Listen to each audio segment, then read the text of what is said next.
Globalisasi sering dianggap sebagai pintu menuju kemakmuran. Dunia yang terhubung, perdagangan lintas batas, arus modal, tenaga kerja, dan teknologi yang berpindah begitu cepat. Namun, sebuah pertanyaan penting muncul. Apakah globalisasi benar-benar memberi kemakmuran untuk semua orang? Atau hanya segelintir orang saja yang menikmatinya? Dalam video kami akan menelusuri sisi terang dan sisi gelap dari globalisasi, serta melihat dampaknya pada negara tertentu. Kami juga akan memberi satu contoh studi kasus yang akan diaplikasikan berdasarkan penjelasan kami, hingga memahami bagaimana globalisasi adalah pedang bermata dua.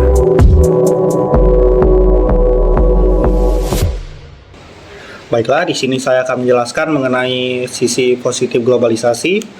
Jadi, jika kita melihat sisi terangnya, globalisasi sendiri menjadi mesin pertumbuhan ekonomi dunia dengan perdagangan bebas yang membuka peluang pasar yang lebih luas bagi negara-negara berkembang.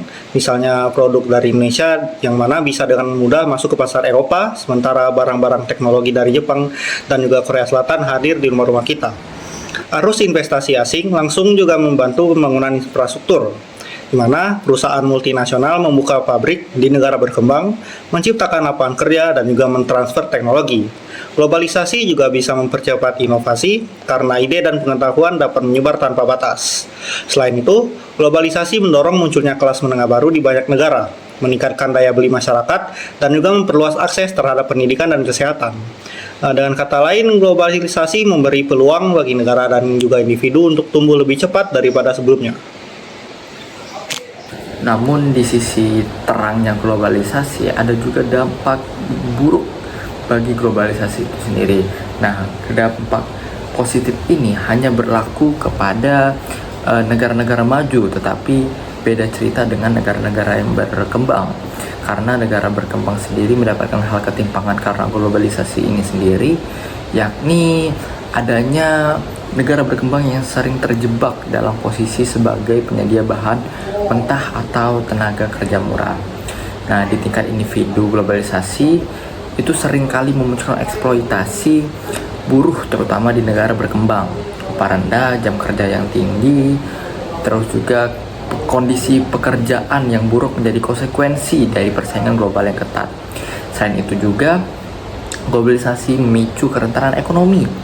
Krisis finansial seperti 1997 dan 2008 menunjukkan betapa cepatnya krisis di satu wilayah dapat menyebar ke seluruh wilayah. Lingkungan juga terkena dampak buruk seperti meningkatnya polusi, eksploitasi sumber daya alam secara berlebihan, hingga hilangnya budaya lokal akibat dominasi budaya global. Baik, saya akan menjelaskan tentang studi kasus. Kami mengambil studi kasus dari Vietnam, yang dimana Vietnam berhasil memanfaatkan globalisasi untuk pertumbuhan ekonominya setelah membuka diri pada tahun 1986.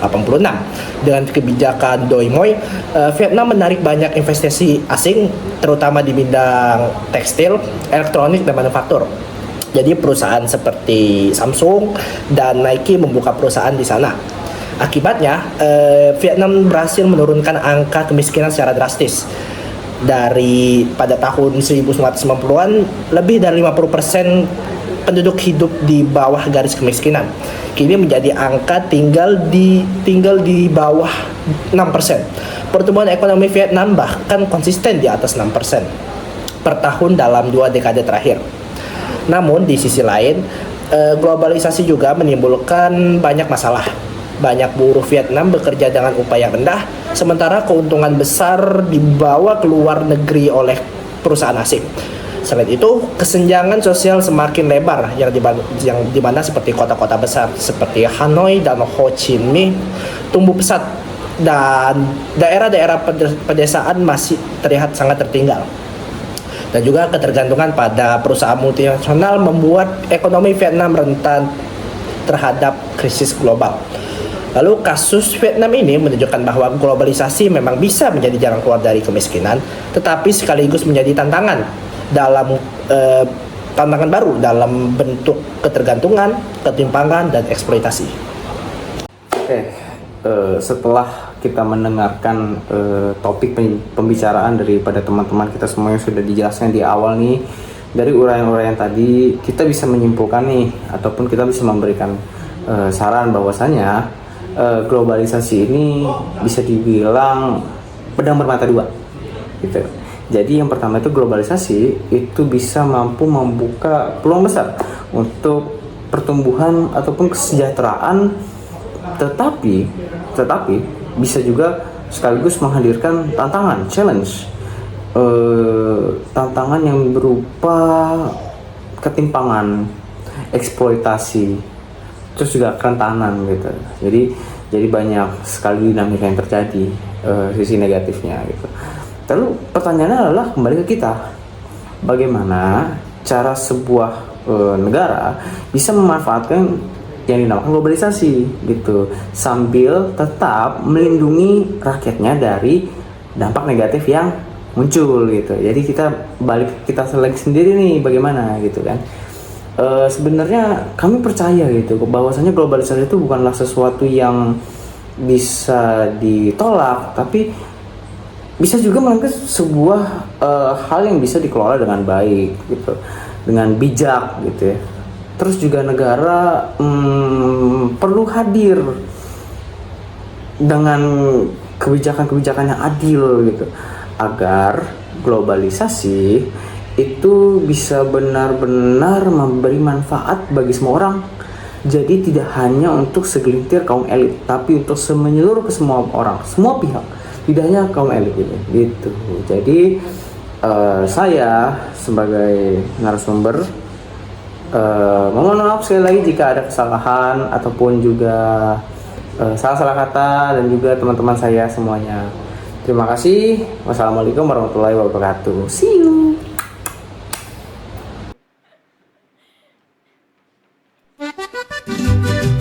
Perkenalkan, nama saya RM Agil Fahrizi dengan NIM 0704 138 2328 173. Perkenalkan, nama saya Muhammad Nofal Asrof dengan nomor induk mahasiswa 0704 1382 328179. Perkenalkan, nama saya Muhammad Al-Rafiq Suarsa dengan NIM 07041382328194. Terima kasih. Demikian video dari kami. Perkenalkan, saya adalah Muhammad Rafi Sehan dengan NIM 07041382328190, berkontribusi pada riset pencarian materi. Saya Muhammad Rafi Sehan dengan NIM 07041382328190, bertanggung jawab pada penulisan di bagian studi kasus, dan saya juga membantu di bagian edit video, dan juga membantu untuk mengedit video. Sekian, terima kasih. Wassalamualaikum warahmatullahi wabarakatuh. Ya, halo teman-teman. Perkenalkan, saya RM Novel Atala di bagian kesimpulan, dan NIM saya adalah 07413823288189. Mohon maaf jika teman-teman saya ada salah dan salah-salah kata. Wassalamualaikum warahmatullahi wabarakatuh dari kelompok kita.